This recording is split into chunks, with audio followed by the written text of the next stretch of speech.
Bankiin Oromiyaa dhaabbilee hojii tololtummaa hojjetan shaniif ayyaana du'aa ka'uu Yesuus sababeeffachuudhaan deeggarsa maallaqaa taasisee jira. Ayyaana uummataa wajjin kabajuun kan beekamu Bankiin Oromiyaa karaa dhaabbilee tololtummaatiin akka qaqqabuuf deeggarsa tololtummaa waajjira muummee baankichaatti guyyaarraa taasisee jira. Dhaabbilee tololtummaa deeggarsi taasifameef kunniinis giddugala gargaarsa daa'immanii dhukkuba onnee Itoophiyaa, Meeriijoo Itoophiyaa, SOS Children Village Itoophiyaa, dhaabbata tola ooltummaa Chikurat ለሴቶችና ህጻናት jedhamu fi waldaa warra wangeela Itoophiyaatti giddugala fayyaa sammuu makaana Yesuusidha. Pirezidaantiin Baankii Oromiyaa obbo Tafarii Mokonnon akka jiranitti Baankiin Oromiyaa ayyaana uummataa waliin kabajuun aantummaa qabu cimsee kan itti fufu ta'uu isaa ibsuudhaan dhaabbileen deeggarsi taasifameef waadaa isaanii eeguudhaan akka hirqichaatti waan deeggarsaaf itti kenname uummata akka dhaqqabsiisanis dhaamanitti jiru. Tadabalulaanis Baankiin Oromiyaa itti gaafatamummaa hawaasaa baachuun hojii idileesaa akka itti fufusi ibsanitti jiru. Arsi kun egaa isin akka hirqichaa taatanii warri dhaabilee tola ooltummaa gaggeessitan akkasumas immoo namoonni dhuunfaa akka uummata kana biraan nu geessanii isaanillee ayyaana hiikaa kana gammachuudhaa fi jaalalaan dabarsan akka nu gootan amaanaa jechuu barbaadna.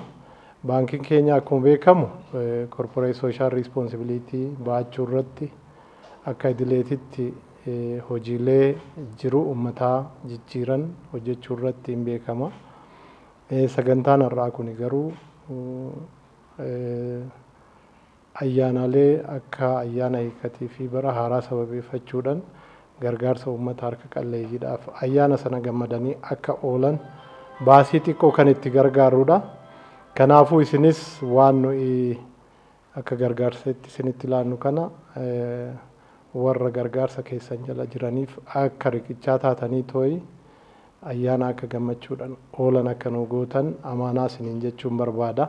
Hooggantootni dhaabbilee tola ooltummaa shanan deeggarsi taasifameefis Baankii Oromiyaa yeroo ayyaana kanatti namoota deeggarsa barbaadan cinaa dhaabbachuu isaatti baankichaa galateeffatanii jiru. Dhaabbataan SOS Children Village Itoophiyaatti taanaan Daayirektareeta Biyaalessaa obbo Eebbisaa Jaalataa gama isaaniitiin Baankiin Oromiyaa baankii uummataa yeroo sirriitti uummata isaatiif dhaqqabu waan ta'eef guddisnee isa galateeffannaa jiranitti jiru. ኦሮሚያ ባንክን ከረጅም ጊዜ በፊት ጀምሮ እናውቃለን የህዝብ ባንክ እንደሆነ እናውቃለን እንደዚህ አይነት አስቸጋሪ ነገሮች በሚኖሩበት ጊዜ ሁሉ ከህብረተሰቡ ጋር እንደሆነ እናውቃለን ዛሬም ያንን ነው ያስመሰከሩትና በድርጅታችን ስም በተጠቃሚዎቻችን ስም ከኛ ጋር ከሚሰሩ ሌሎች ባለድርሻ አካላት ስም በጣም ከልብ ልናመሰግናችሁ እንወዳለን ትክክለኛ ገንዘብ በትክክለኛ ሰዓት ነው የደረሰውና እንግዲህ በእናንተ ስም ይሄንን ሀብት እና ገንዘብ በአግባቡ ተጠቃሚዎች ጋር እንደምናደርስ እዚሁ ቃል መግባት ፈልጋለሁ።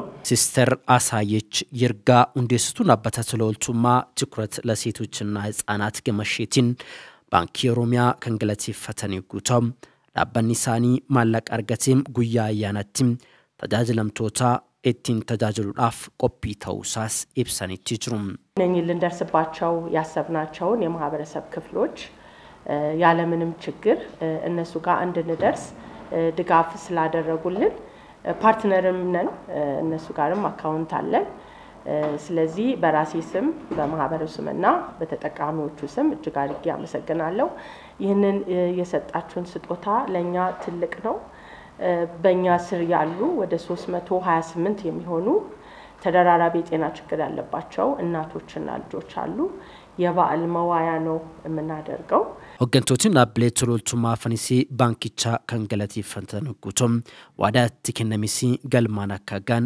ኢብሰኒቲ ጅሩ ስጦታው ይልቅ አብነቱን ነው ወስዶ ምሳሌነቱን ነው ወስዶ ይበልጥ መወሰድ ያለበትም ያ ነው ብዙ ባንኮች አሉ ብዙ ሌሎች ድርጅቶችም አሉ ፕሮፊታብል የሆኑ ትልቁ ነገር በየምወስደው ምሳሌነታችሁ ነው እንጂ የተቋቋማችሁት ለትርፍ ነው ሼርሆልደሮቻችሁ ገንዘብ ይፈልጋሉ ኮርፖሬት ሶሻል ሪስፖንሲቢሊቲ ግን እንዳገር ነው የምናድገው ከህዝብ ጋር ነው የምናድገው ብላችሁ ያንን በመስጠታችሁ ከፍተኛ ምስጋና ማቅረብ ፈልጋለሁ በዚህ አጋጣሚ በዚህ በሰጣችሁን ገንዘብ በስማችሁ በባንካችሁ ስም ህፃናቶች አከመን ሙሉ ሊስታቸውን እንሰጣቸዋለን። ይህንን ስጦታ በእነዚህ በመከኒሳ እና በካዛንቺስ በሚገኙት የአይምሮ እድገት ውስንነት ያለባቸው ህጻናት በሚመለከት ስለሆነ ከነሱ ጋር ደፋ ቀና እያሉ ኖሯቸውን ሁሉ የሰው መምህራን፣ ደጋፊዎች፣ ሞግዚቶች አሉ። እነሱን እንግዲህ የምናበረታታበት ስጦታ ይሆናል ማለት ነው። እነሱ ባይኖሩ ያ ተቋም በቦታው ላይ አይኖርምና ስለዚህ የኦሮሚያን ባንክ ከልብ እናመሰግናለን። ከባንኩ ጋር በተለያዩ ቅርንጫፎቻችን አብረን እየሰራን ነው የምንገኘው። በዋና ጽሕፈት ቤት ደረጃ ደግሞ ከዚህ በተሻለ ጠንክረን በቀጣይነት አብረን እንሰራለን የሚል ቃል ለመግባት ፈልጋለሁ። ባንኪን ኦሮሚያ ባቲሶ መረመዳናትኒሲም ዳብሌት ሶሎልቱማ ገረገራ ሸኒፍ ዴገርሳ ማላቃ ከሱመሲም መጋሎት ብያ ጉዳፉር ኬሰትሙ ዴገርሳ ካኩ አደዳ ታሱንሳ ኒያደተማም